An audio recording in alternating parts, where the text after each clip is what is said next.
Ayer terminó litúrgicamente el tiempo de Navidad y con esta fiesta del bautismo del Señor iniciamos el tiempo ordinario. Es la fiesta que abre este tiempo dedicado a recorrer alguno de los evangelios con mayor detenimiento. Este año, como aparece en nuestra cortinilla, es el ciclo C porque es el tercer evangelista, el Evangelio de Lucas, y por lo tanto hoy vamos a escuchar la manera como Lucas nos presenta este momento del bautismo del Señor. Se entiende que sea la fiesta que inicia el tiempo ordinario porque podemos decir que con esta experiencia fuerte de encuentro con su Padre, el Señor Jesús empieza su vida pública. Ya sabemos y hemos celebrado en las semanas anteriores, en este tiempo de Navidad, pues algunos de los eventos fundamentales de su vida oculta, es decir, la vida que pasó como niño en Nazaret y los eventos que la familia experimentó en sus viajes a Jerusalén, etc. Aquí empieza la vida pública. El Señor se siente invitado por su Padre a llevar el mensaje que recibe precisamente en este encuentro con su Padre, que Dios es Padre de todas y todos y que no hay alegría más grande para Dios que la existencia de sus hijos, de sus hijas. La liturgia nos propone como primera lectura tomada del profeta Isaías, del segundo Isaías, es el inicio, digamos que con esto empieza esta profecía que escribe un autor anónimo, pero que asume el nombre y desde luego la fama del primer Isaías que había escrito aproximadamente 200 años antes. Este segundo Isaías escribe durante el exilio en Babilonia, cuando el pueblo de Israel está viviendo exiliado, habiendo perdido Jerusalén y el templo. Estamos hablando del siglo VI antes de Cristo. Su mensaje, este profeta, que después es integrado junto con el tercer Isaías en un solo libro, su mensaje lo concibe como un segundo éxodo. Recordemos que el éxodo es este camino, literalmente significa salida de la esclavitud de cara a llegar a una tierra prometida, a la bendición de Dios. Y el autor del segundo Isaías considera este éxodo inclusive más glorioso que el primero. Dios liberará a su pueblo del destierro, como lo había liberado de Egipto, en ambos casos de la esclavitud.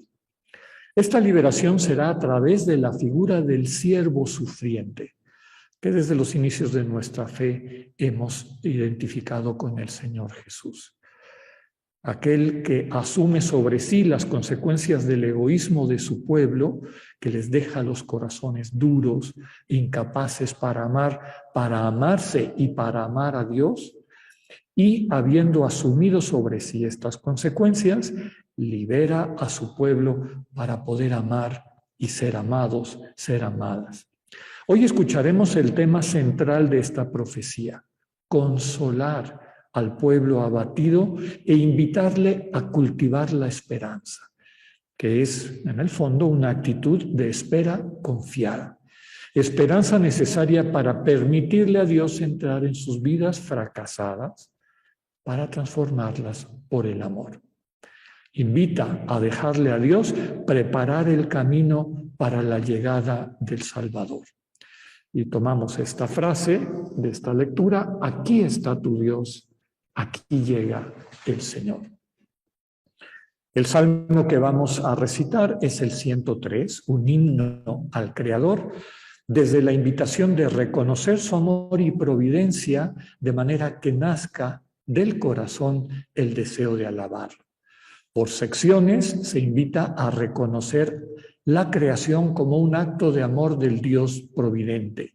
El cielo, la tierra, el mar, todo es un acto de amor de un Dios que cuida de su creación. Contemplar sus obras nos lleva a descubrir la sabiduría infinita de Dios. Así descubrimos que su proyecto es bueno, es bello y que todo está en sus manos. Nos quedamos con la frase que va a ser nuestro estribillo: bendice al Señor, alma mía. La segunda lectura está tomada de la carta del apóstol San Pablo a Tito. Pertenece esta carta al grupo de las 3 cartas conocidas como pastorales, que son primera y segunda a Timoteo y la carta a Tito. Su temática principal de las 3 cartas son recomendaciones a los episcopos, que quiere decir literalmente el que mira desde arriba, es decir, el que cuida. Evolucionó esta palabra griega episcopo en nuestro término español obispo. Aquellas personas que tienen el encargo de acompañar a sus hermanos y hermanas confirmándolas en la fe. Estas 3 cartas dan pistas de cómo acompañar correctamente a sus iglesias. La lectura de hoy recoge el centro de la enseñanza de la carta a Tito sobre el misterio del Señor Jesús como nuestro Salvador, es decir, nuestro sanador, y redentor, rescatador, es decir, que se entrega para aligerarnos, para aliviarnos de aquello que nos está oprimiendo. El Señor nos rescata de la esclavitud del egoísmo, mostrándonos un amor que no tiene límites, entregando la vida en la cruz, asumiendo todo el poder destructivo del desamor y destruyéndolo con su muerte. Nos salva a través del bautismo, donde somos sumergidas en el amor infinito de Dios, que es el Espíritu Santo. Eso nos capacita para vivir como imágenes del Dios vivo. Una frase muy bella: pueblo suyo, somos pueblo suyo, fervorosamente entregado a practicar el bien. Decíamos que el Evangelio que nos va a acompañar durante este ciclo C es el de Lucas. Vamos a escuchar el relato del bautismo del Señor de acuerdo a este evangelista. Tanto en Lucas como en todos los demás evangelios, esta escena del bautismo es el preámbulo de su vida pública, ¿no? Ahí se da un cambio de lo que había sido la vida, como decíamos, oculta del Señor Jesús, e inicia un nuevo estilo, una nueva vida, la vida de predicación de la buena noticia, que implica 2 cosas: que Dios es Padre, es Abba, es Papá, y que vale la pena vivir acompañados bajo el gobierno, bajo la presencia, compañía finalmente de este Padre que nos ama. Y eso es lo que está presente en el término del reino. Que Dios sea el soberano, que este papá que nos ama esté en el centro de nuestra vida, de nuestra conciencia, de las decisiones que tomemos. Sin duda, el bautismo de manos de Juan fue una experiencia fundante para el Señor. Es decir, algo que vivió concretamente en su condición de verdadero hombre, como también era verdadero Dios, pero como verdadero hombre, tiene una experiencia similar a la que tú y yo tenemos cuando experimentamos con una fuerza especial la presencia de Dios. Fue tan importante para él que nos llega el relato en todos los evangelios. Es claro que ninguno de los evangelistas fue testigo presencial. Seguramente el Señor se lo contó a cada uno con mucho detalle. Así de importante fue esta experiencia para él y por lo tanto para nosotras, para nosotros. El relato está lleno de símbolos que nos transmiten el contenido de esa experiencia fuerte en la vida de Jesús. Lucas inicia subrayando que Juan se reconoce indigno de ser sirviente del Señor. Jesús se bautiza solidarizándose con todos aquellos y aquellas que acudían a Juan buscando una nueva vida. El pasar por las aguas implica no tanto limpiarse, sino morir y renacer. Los que se bautizaban anhelaban iniciar una nueva vida, dejar atrás lo que les lastraba, lo que les oprimía, para asumir una vida más plena. Una característica propia de la narrativa de Lucas subraya que esta experiencia, esta epifanía, esta teofanía, que significan manifestación de arriba o manifestación de Dios, se da mientras Jesús oraba, mientras estaba en esta actitud de apertura interna que conocemos como oración. A Dios se le percibe, especialmente cuando cultivamos esta apertura amorosa, esta atención amorosa a la manera como Dios se nos entrega. Los cielos rasgados significa que Jesús se percibe viviendo en el cielo, sin nada que lo separe de su Padre. Capta con total nitidez su comunión con Él. El Espíritu Santo viene a Él en forma de paloma.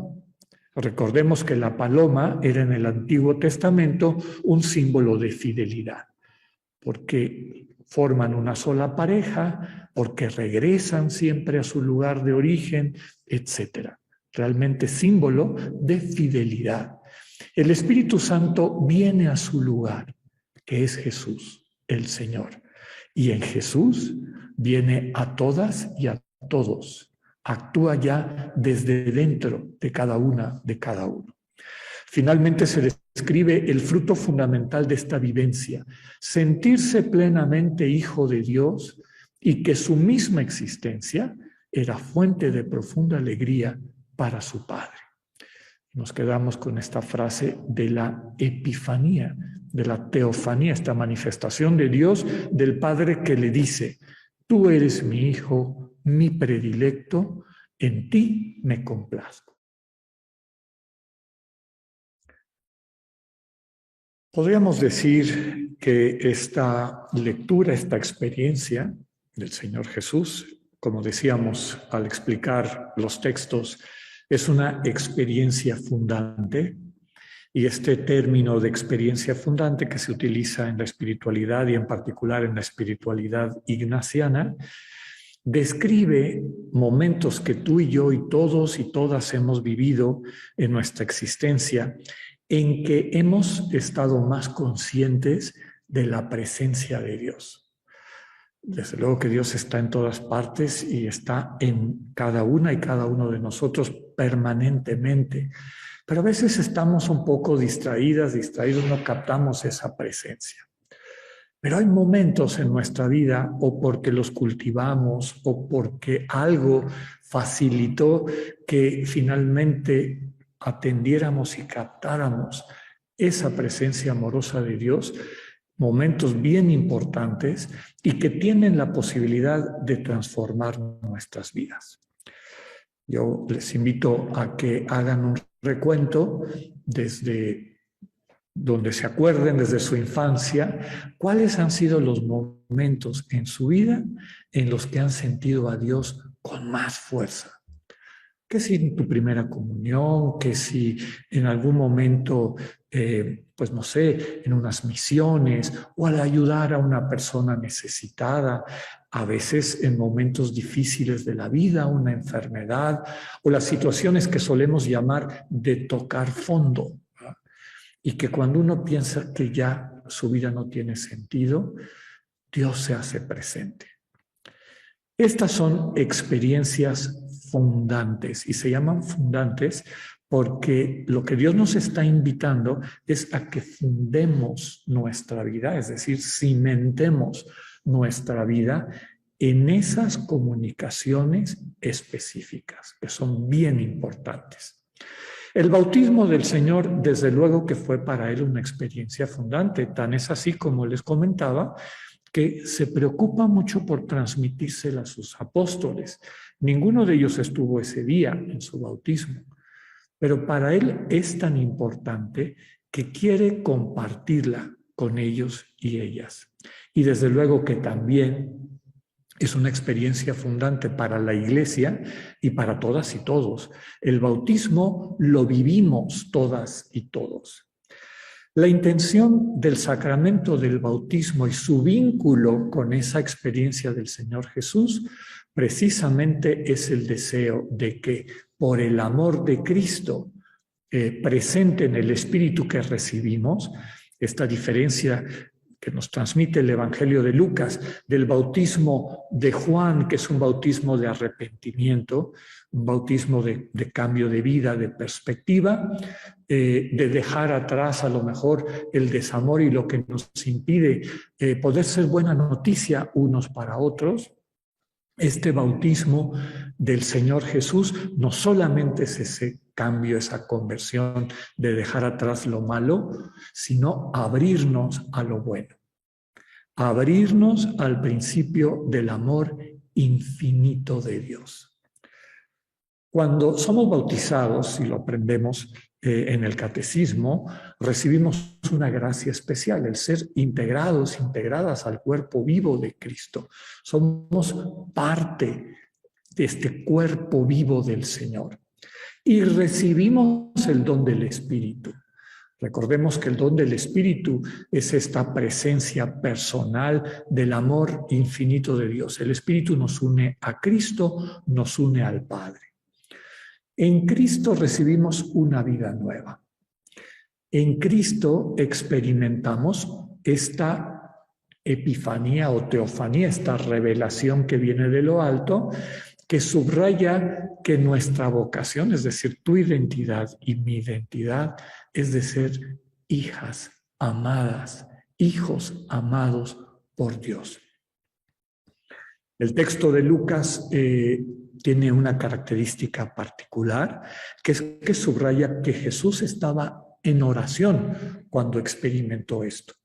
Sabemos que la oración es el espacio de encuentro, de comunicación con Dios, y como toda comunicación de calidad, pues requiere unas ciertas características. Requiere soledad y silencio, es decir, tranquilidad para poder comunicarnos con la persona que amamos, y atención, desde luego, atención para ver qué nos quiere comunicar. El Señor en ese momento, en esa experiencia, después de haber estado en la fila de todos esos hombres y mujeres que querían un cambio, que percibían que su vida podía ser mejor y que se sentían entusiasmados con la promesa de Juan el Bautista de estar preparando la venida del Señor, preparar el camino para la venida del Señor. Después de haber estado en esa fila, el Señor recibe esta vocación específica de su Padre. Transmitirnos a todas y a todos a través de su amor personal, el amor de Cristo. Por el amor de Cristo llegamos al Padre y al amor del Padre. Recibe esta vocación de amar a sus hermanos y hermanas para que se sientan hijos, hijas del mismo Padre.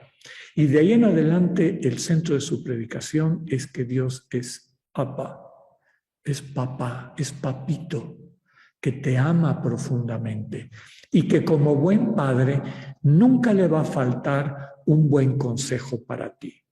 Y ese es el sentido del concepto del reino de Dios, ¿no? De la soberanía de Dios.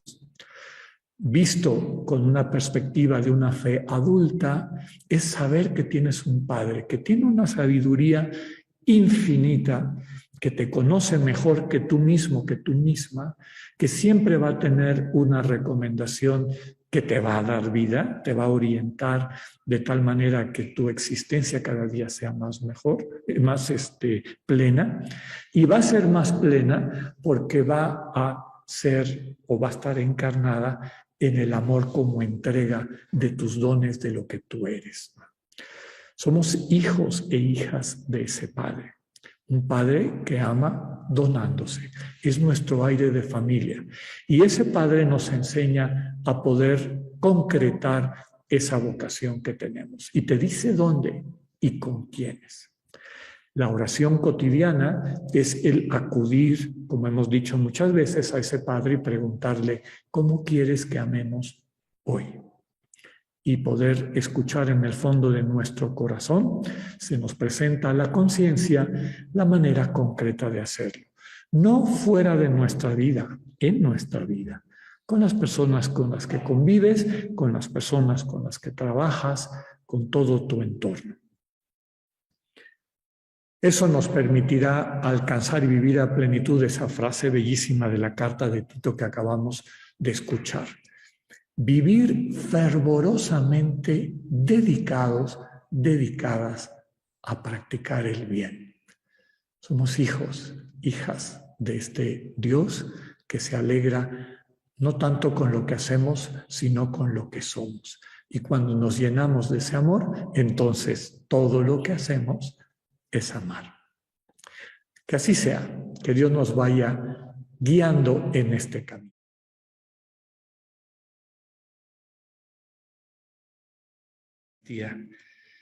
Aprovechemos esta semana para recuperar nuestras experiencias fundantes. Haz una listita. Tal vez dedícale el lunes a hacer la lista de los momentos en que has sentido a Dios más fuerte en tu vida. Y tú ponle ahí, en tal momento de mi vida, en tal circunstancia, etc. Haz tu lista de esos momentos en los que has percibido a Dios de manera especial, con mucha fuerza y claridad. Y después de que hagas tu lista, ve reviviendo cada uno de ellos. Cierra los ojos, métete a la escena de lo que viviste en ese momento y trata de recordar lo que Dios te enseñó, lo que Dios te transmitió en ese momento importante de tu vida. Aquí las dos preguntas para orar con nuestras experiencias fundantes son: ¿qué aprendí de Dios? Es decir, ¿qué Dios se me manifestó? Y segundo, ¿qué aprendí de mí? En la experiencia del bautismo, el Señor Jesús vivió a profundidad y plenitud que Dios es Abba. Y aprendió también y vivió a plenitud que Él era Hijo. Que sea una semana de crecimiento y de apertura al misterio de Dios que habita en cada una y cada uno. Dios con ustedes.